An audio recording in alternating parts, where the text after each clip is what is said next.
Hi friends, आप सभी का हमारे चैनल पे बहुत बहुत स्वागत है।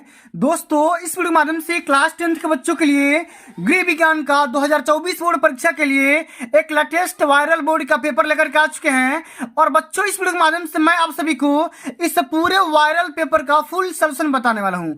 5 मार्च को बिल्कुल ऐसा ही पेपर आएगा जैसा कि मैं आप सभी को इस वीडियो के माध्यम से बताने वाला हूं। और बच्चों, एक बात मैं पूरे यकीन के साथ बोल सकता हूं कि जो भी बच्चा ईमानदारी से इस पूरे सेशन को अंत तक देख लेता है, समझ लेता है, तो अब की बार गृह विज्ञान के पेपर में 70 में 70 छाप देगा। इस बात की पूरी गारंटी है। और बच्चों, इस वीडियो के माध्यम से मैं आप सभी को 3 टॉपिक के बारे में चर्चा करने वाला हूं। सबसे पहला टॉपिक कि बोर्ड कॉपी कैसे भरना है, OMR आंसर शीट कैसे भरना है और बोर्ड कॉपी कैसे लिखना है, सब कुछ मैं आप सभी को डिटेल में डिस्कस करने वाला हूं। इसलिए आप सभी संबल रिक्वेस्ट है, इस पूरे वीडियो को शुरू से लेकर के अंत तक जरूर देखना। वीडियो को लाइक कर देना, शेयर कर देना। चैनल पर नए होंगे तो उसको भी सब्सक्राइब करके साथ में सारे बटन प्रेस कर लेना। आइए बच्चों, बिना टाइम को वेस्ट किए इस वीडियो को स्टार्ट करेंगे। और सबसे पहले बच्चों, इसी प्रकार का आप सभी को 2024 में गृह विज्ञान का पेपर देखने को मिल जाएगा, ठीक ना। सबसे पहले करना क्या है, आप सभी को यहाँ पे अपना रोल नंबर यानी कि अनुक्रमांक लिख देना है। उसके बाद यहाँ पे अपना नाम लिख देना है। इतना करने के बाद बच्चों, इस पूरे पेपर को हल करने के लिए आपके पास मिलेंगे 3 घंटे 15 मिनट, जिनमें 15 मिनट में पेपर को पढ़ना है। सही प्रश्न को हल करना अनिवार्य है। प्रश्न पत्र 2 खंड में रहेंगे। खंड अ में बहुविकल्पी रहेंगे जिनको OMR आंसर शीट पे हल करना होगा, और खंड ब में अति लघु उत्तरी, लघु उत्तरी और साथ में दीर्घ उत्तरी प्रश्न भी रहेंगे जिनको आंसर करना है आप सभी को उत्तर पुस्तिका वाले पेपर पे, ठीक ना। तो ये बच्चों, सबसे पहले हम यहाँ पे हल करेंगे खंड अ के सारे प्रश्नों को, ठीक ना। इसी प्रकार से आप सभी को खंड अ में सारे क्वेश्चन दिए जाएंगे। और बच्चों, इस वीडियो के माध्यम से मैं आप सभी को बताऊंगा कि अब की बार 2024 में बोर्ड कॉपी कैसे लिखना है, कैसे भरना है, उसके बाद OMR आंसर शीट कैसे भरना है, ठीक ना। आइए बच्चों, सबसे पहले हम ये समझते हैं कि बोर्ड कॉपी कैसे भर जाएगा अब की बार 2024 बोर्ड परीक्षा में, वो भी गृह विज्ञान के पेपर में। उसके बाद OMR कैसे भरेंगे, अंत में समझेंगे कि बोर्ड कॉपी कैसे लिखा जाएगा। साथ में खंड अ और खंड ब का भी सॉल्यूशन मैं आप सभी को बताने वाला हूं। तो भैया आप लोग धैर्य बना करके रहिए, पूरा सॉल्यूशन के साथ आप सभी को हर चीज प्रोवाइड कर दिया जाएगा। तो सबसे पहले बच्चों करना क्या है, परीक्षार्थी का अनुक्रमांक अंकों में, यहाँ पे अपना अंकों में यहाँ पे रोल नंबर लिख देना 33 10 550। इस प्रकार से आप सभी के एडमिट कार्ड पर रोल नंबर छपा होगा, उसके हिसाब से यहाँ पे लिख देना। उसके बाद परीक्षार्थी का अनुक्रमांक शब्दों में 3 3 1 0 5 5 0, इस प्रकार से आप सभी को शब्दों में और अंकों में रोल नंबर लिख देना है। विषय का नाम यहाँ पे लिखेंगे गृह विज्ञान। प्रश्न पत्र में केवल लिख देना है, और यहाँ पे प्रश्न पत्र पर अंकित जो भी कोड रहेगा, जिससे यहाँ पे कोड दिया गया है, इस वाले कोड को यहाँ पे आसानी से भर देना, ठीक ना। इतना करने के बाद परीक्षा का दिन किस दिन पड़ रहा है और परीक्षा की तिथि और पाली, तिथि का यहाँ पे डेट लिख देना और यहाँ पे पाली लिख देना। और सेंटर का नाम लिखना है रेवती इंटर कॉलेज, या जहां पे भी आपका यहाँ पे सेंटर गया होगा उस सेंटर का एडमिट कार्ड से मैच करा करके यहाँ पे लिख देना है। तो बच्चों, इसी प्रकार से आप सभी को बोर्ड का जो फ्रंट कॉपी होता है ना, भरा जाएगा। और यहाँ पे हम बात कर लेते हैं कि भैया OMR आंसर शीट कैसे भरते हैं। तो OMR आंसर शीट भरने का जो भी तरीका होगा, यहाँ पे देखो जिला कोड और नाम। जिला कोड यहाँ पे 82 बलिया वालों के लिए होता है, तो अपने एडमिट कार्ड से मैच करा कर इसको भी लिखना है। सेंटर कोड वो भी दिया रहेगा, रोल नंबर वो भी एडमिट कार्ड पर दिया चुका है। यहाँ पे विषय का कोड और यहाँ पे नाम, तो विषय कोड ये रहता है और यहाँ पे उसका नाम लिख दो, किस सब्जेक्ट का पेपर है वहाँ पे उसका नाम लिख देना। प्रश्न पत्र संख्या में यहाँ पे प्रथम लिख देना। इतना करने के बाद बच्चों, यहाँ पे आ जाना है अंत में परीक्षार्थी के हस्ताक्षर और यहाँ पे कक्ष निरीक्षक का हस्ताक्षर, यहाँ पे मैंने साइन कर देना, ठीक ना। यहाँ पे मोहर लग जाएगा। और अंत में आएंगे फिर वही वाला बात हम यहाँ पे दोहरा करके लिखेंगे, जिला कोड और नाम, सेंटर कोड अनुक्रमांक, विषय कोड नाम और प्रश्न पत्र संख्या, और फिर यहाँ पे एक बार और साइन कर देना है। तो 2 बार साइन करना है, 2 बार इसको भर देना है। इतना करने के बाद यहाँ से प्रश्नोत्तर श्रृंखला से स्टार्ट करेंगे और 20 तक भरते चले जाएंगे, जैसा कि आप यहाँ पे देख पा रहे हो। तो ये बच्चों भरते हैं भैया। क्या यहाँ पे क्वेश्चन दिया गया, सबसे पहले क्वेश्चन को हल करेंगे, उसके बाद भरेंगे। क्वेश्चन आपका यह है कि निम्न में से सबसे सुरक्षित चेक किसे माना जाता है। सेफ चेक, सबसे सुरक्षित चेक किसे माना जाएगा, वाहक चेक, क्रॉस चेक, दोनों या कोई नहीं।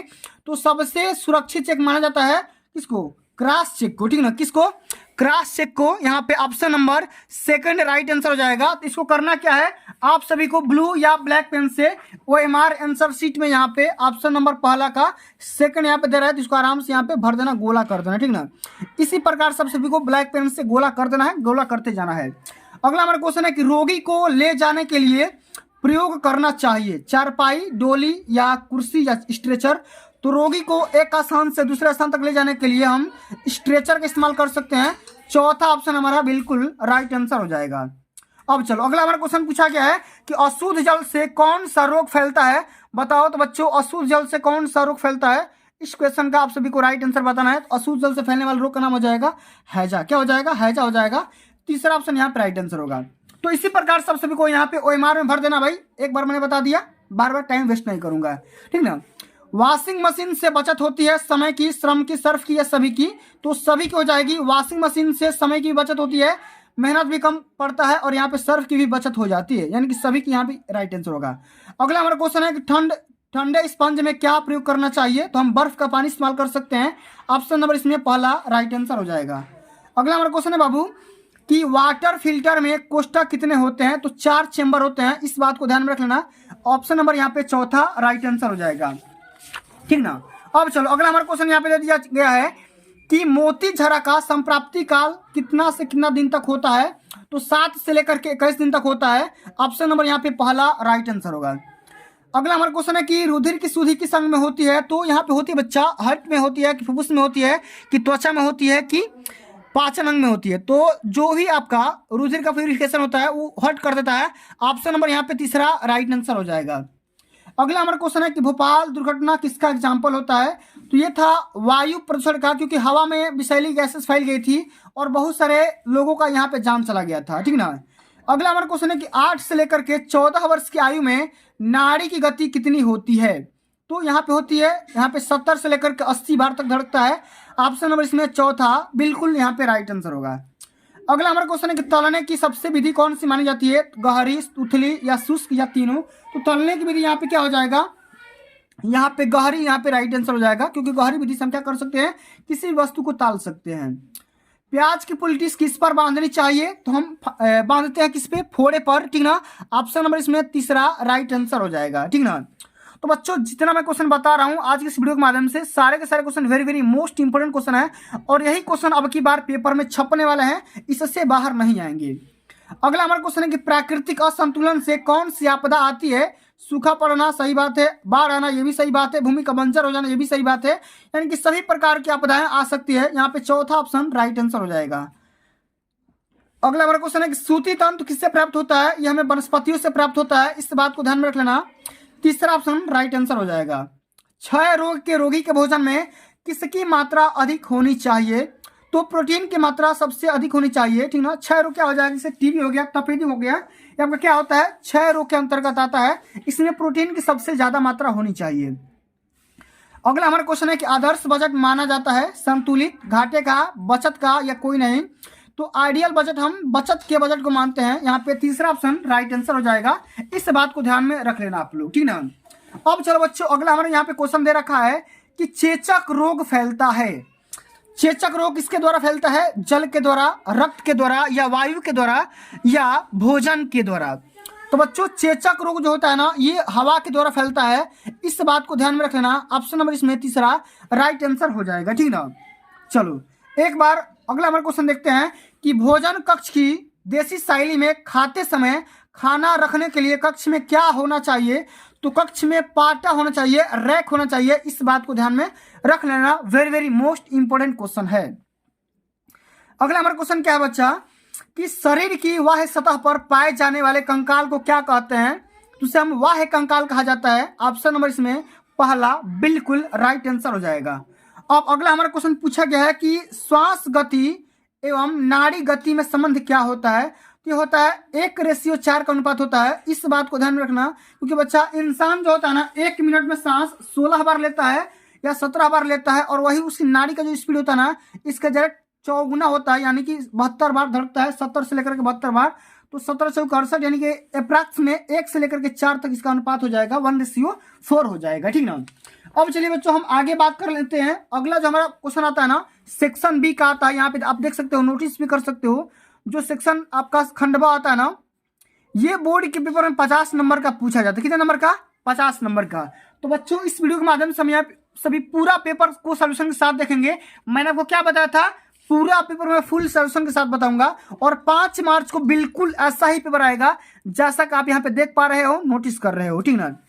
सबसे पहले यहाँ पे होता क्या है कि अति लघु उत्तरीय प्रश्न पूछा जाता है। ये क्वेश्चन हर एक क्वेश्चन 2 नंबर का रहता है और 25 शब्द में इसका आंसर देना होता है। क्वेश्चन सबसे पहला क्या है कि पारिवारिक बजट किसे कहते हैं, इसका आप सभी को परिभाषा लिखना है। 2 नंबर यहाँ से मिल जाएंगे, ठीक ना। आइए हम कैसे लिखेंगे बोर्ड कॉपी में, तो बिल्कुल इसी प्रकार से आप सभी को लिखना होगा। खंड ब यहाँ पे लिख देना अति लघु उत्तरीय प्रश्न और इसमें हेडिंग लगा लेना प्रश्नोत्तर संख्या 21। लेकिन सारी बात यहाँ पे ब्लैक पेन से आप सभी को करना होगा। हेडिंग लगाना है पारिवारिक बजट। इसमें क्या लिखेंगे कि पारिवारिक बजट पारिवारिक आय को व्यवस्थित रूप से व्यय करने का एक तरीका है जिससे परिवार के सदस्यों के सुख व कल्याण में वृद्धि हो सके। तो इस प्रकार से आप सभी को सटीक और सुंदर तरीके से आप सभी को बोर्ड परीक्षा के पेपर में कॉपी लिखना है, तभी जाकर के पूरा का पूरा नंबर मिलेगा और एक भी नंबर नहीं कटेगा, ठीक ना। अब चलो अगला हमारा क्वेश्चन क्या पूछा गया है कि ओजोन परत का क्या महत्व होता है, इसके बारे में बताना है। ये भी क्वेश्चन 2 नंबर का पूछा गया है। तो यहाँ पे देखिए कैसे लिखेंगे ओजोन परत का महत्व। इसमें लिखना है कि ओजोन परत सूर्य की उच्च आवृत्ति के पराबैंगनी किरणों को 93 से 90% मात्रा को अवशोषित कर लेता है और ये अल्ट्रा वायलेट रेज को अवशोषित कर लेता है। अगर बच्चों ये डायरेक्ट पृथ्वी पर पड़ेगा ना तो बहुत सारा हानियां पहुंचा सकता है, बहुत सारा नुकसान कर सकता है, ठीक ना, हमारी जिंदगी के लिए। इसलिए ओजोन परत का हमारे जीवन में इतना अच्छा महत्व होता है। अगला हमारा क्वेश्चन है कि कपड़ा काटने से पहले माप लेना क्यों आवश्यक है, क्यों जरूरी होता है। इस क्वेश्चन को हम कैसे हल करेंगे जरा यहाँ पे ध्यान से समझिएगा। तो लिखेंगे कि कपड़ा काटने से पहले माप लेना इसलिए आवश्यक है क्योंकि माप लेने के बाद यह संभव हो पाता है कि वस्त्र बनाने में कितना कपड़ा पर्याप्त रहेगा, कपड़े के व्यर्थ जाने की संभावना समाप्त हो जाती है। ठीक माप लेने से वस्त्र उपयुक्त फिटिंग से बनते हैं। इस प्रकार से आप सभी को बोर्ड में कॉपियां लिखना है और इसी प्रकार से सटीक तरीके से आप सभी को आंसर भी हल करना होगा, ठीक ना। चलिए अब बच्चों हम आगे बात कर लेते हैं। अगला हमारा क्वेश्चन पूछा गया है कि भोजन पकाने के उद्देश्य को समझाइए। ये भी क्वेश्चन 2 नंबर का पूछा गया है। तो हम यहाँ पे 2-3 उद्देश्य यहाँ पे लिख देंगे, आपका काम हो जाएगा। तो यहाँ पे लिख देना भोजन पकाने के उद्देश्य। सबसे पहला लिखेंगे कि भोज्य पदार्थों को सुपाच्य बनाना, आहार को अधिकाधिक स्वादिष्ट बनाना, आकर्षक बनाना, आहार का संरक्षण करना। इतने प्रकार के उद्देश्य होते हैं ताकि हम भोजन पका सकें और भोजन पकाने के हमारे पास इतने सारे बेनिफिट्स मिल सकते हैं, ठीक ना। इसी प्रकार से आप सभी को पूरा जितना क्वेश्चन में पूछा जाए उतना ही आप सभी को बोर्ड में हल भी करना है, उससे अधिक नहीं करना है, ठीक ना। चलो अब अगला हमारा क्वेश्चन जो कि आपका अगला हमारा क्वेश्चन पूछा जाता है, ये वाला क्वेश्चन यहाँ पे जरा ध्यान से समझिएगा। 25 नंबर क्वेश्चन कि दवा पिलाते समय किन किन बातों को ध्यान में रखना चाहिए, ठीक ना, इसके बारे में आप सभी को हल करना है। तो कैसे लिखेंगे, लिखना है आप सभी को कि दवा पिलाते समय हमें निम्नलिखित बातों को ध्यान में रखना चाहिए। सबसे पहला बात कि उपयुक्त मात्रा में दवा पिलाना चाहिए, मानी कि जितना डॉक्टर बोला जाए, ठीक ना, जितना डॉक्टर बोले उतनी ही मात्रा में आप सभी को दवा पिलाना है। समय का सही ध्यान रखना चाहिए, यानी कि कौन सी दवा कितने बजे देना है उसका ध्यान रखना है। और खाने के बाद या खाने से पहले वाली दवा का भी बिल्कुल ध्यान में रखना है, ठीक ना, इस बात को बिल्कुल भी नहीं भूलना है। तो इतने बातें लिख दोगे 2 नंबर यहाँ से पक्का मिल जाएगा भाई, क्योंकि नंबर एग्जामिनर नहीं काटता है।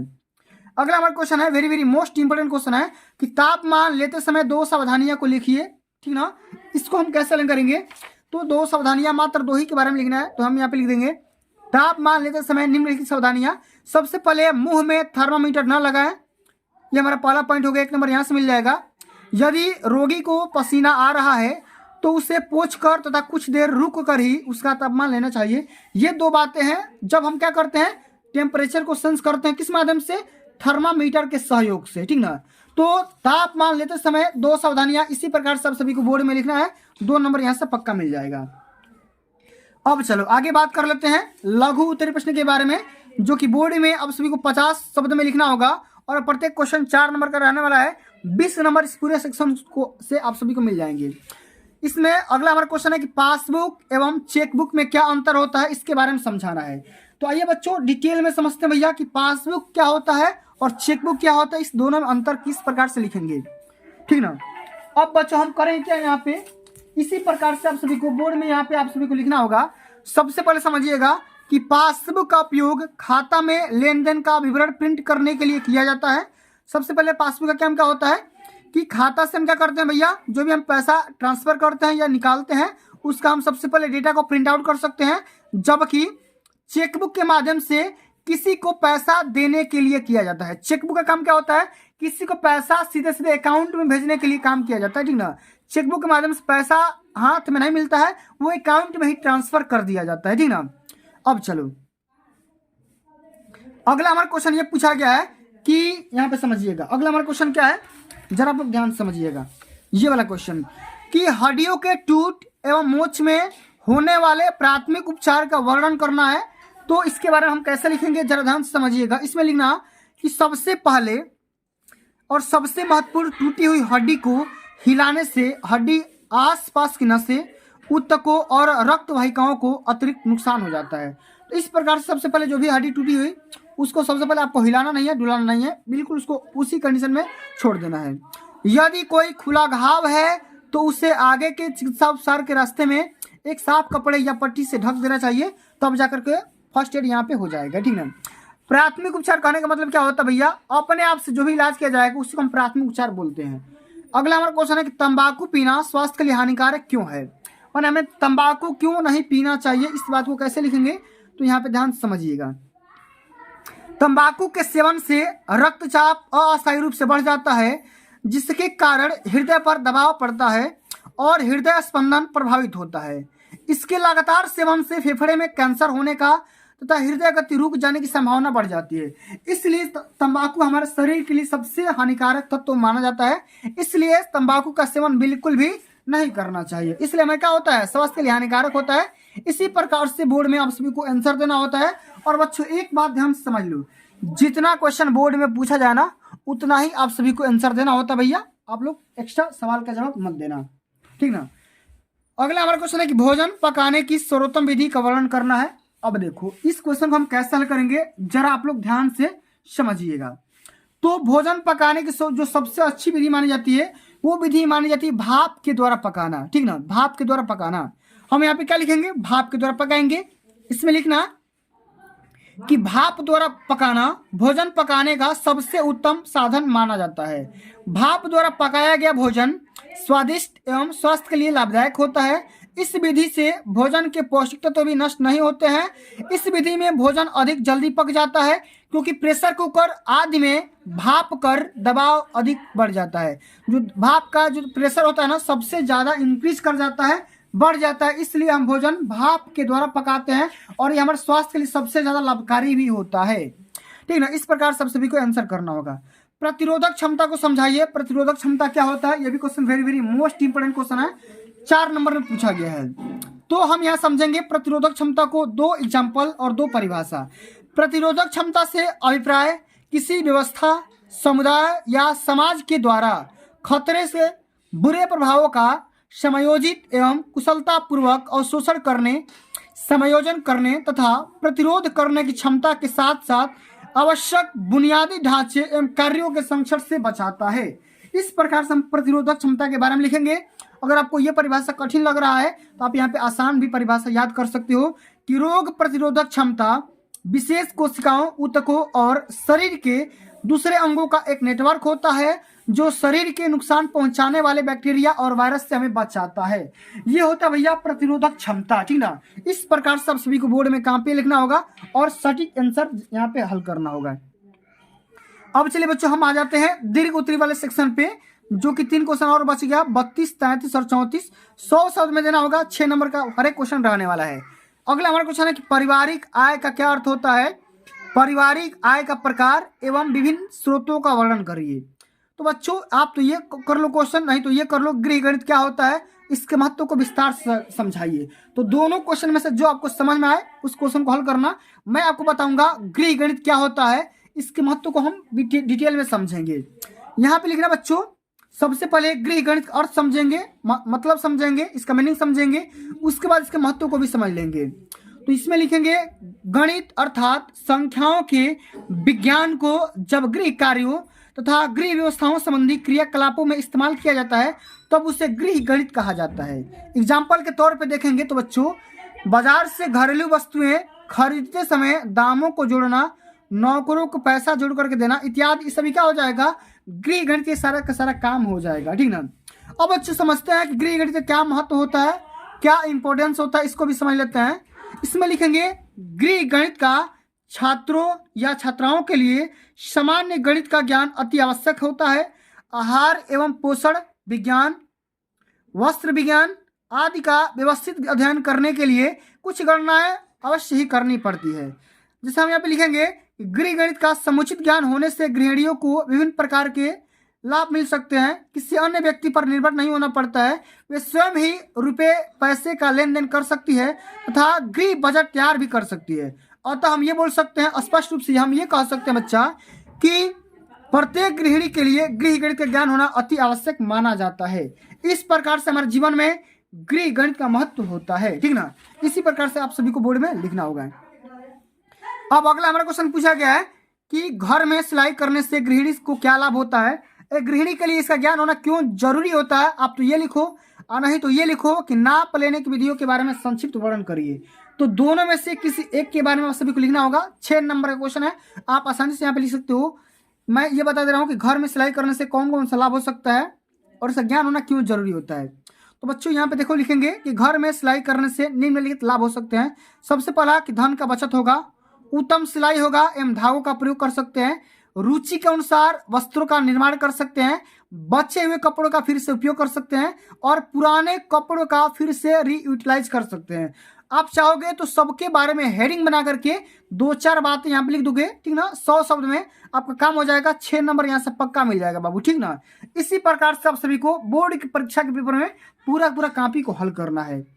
अब अगला हमारा क्वेश्चन है कि रोगी का आहार तैयार करते समय किन किन बातों को ध्यान में देना आवश्यक होता है, विस्तार से समझाना होता है, ठीक ना। तो ये बच्चों इसमें लिखेंगे कि रोगी का आहार तैयार करते समय निम्नलिखित बातों को ध्यान में रखना आवश्यक होता है। सबसे पहली बात कि भोजन सफाई से स्टील या कलई के बर्तनों में बनाया जाना चाहिए, ठीक ना। भोजन इस प्रकार तैयार होना चाहिए कि उसके पौष्टिक तत्व जैसे प्रोटीन, खनिज लवण व विटामिन आदि नष्ट न हो। भोजन डॉक्टर के निर्देशानुसार तैयार होना चाहिए, यानी जो भी डॉक्टर बोला जाए खाने के लिए उन्हीं के हिसाब से तैयार होना चाहिए। भोजन रोगी के भोजन में चटपटे मसाले कम देना चाहिए। भोजन के साथ सब्जी में नींबू का प्रयोग जरूर करना चाहिए। हल्का भोजन रोगी को देना चाहिए और भोजन को स्वादिष्ट बनाने के लिए काला नमक व काली मिर्च का प्रयोग बिल्कुल भी करना चाहिए। और अंत में आप सभी को एक और यहाँ पे पॉइंट लिख देना है कि रोगी को जी भर भोजन दें तो से परिपूर्ण होना चाहिए। रोगी को जितना भी भोजन दिया जाए ना, सभी के सभी भोजन प्रोटीन से, वसा से और विटामिन से परिपूर्ण होना चाहिए। तो बच्चों इस प्रकार से आप सभी को बोर्ड परीक्षा पेपर में पूरा गृह विज्ञान को पेपर को तैयार करके चले जाना है। और एक बात मैं पूरे यकीन के साथ बोल सकता हूं कि जो भी बच्चा इस पूरे वायरल पेपर का सोल्यूशन देख लिया होगा तो भैया 70 में सर छाप कर ही आएगा, इस बात की पूरी गारंटी है। तो प्यारा बच्चों आज के लिए बस इतना ही। अगर ये वीडियो आप सभी को अच्छी लगी होगी, हेल्पफुल लगी होगी तो वीडियो को लाइक कर देना, शेयर कर देना। चैनल पर नए होंगे तो उसको भी सब्सक्राइब करना। जल्द मिलते हैं अगली वीडियो में, तब तक के लिए जय हिंद, जय भारत, वंदे मातरम।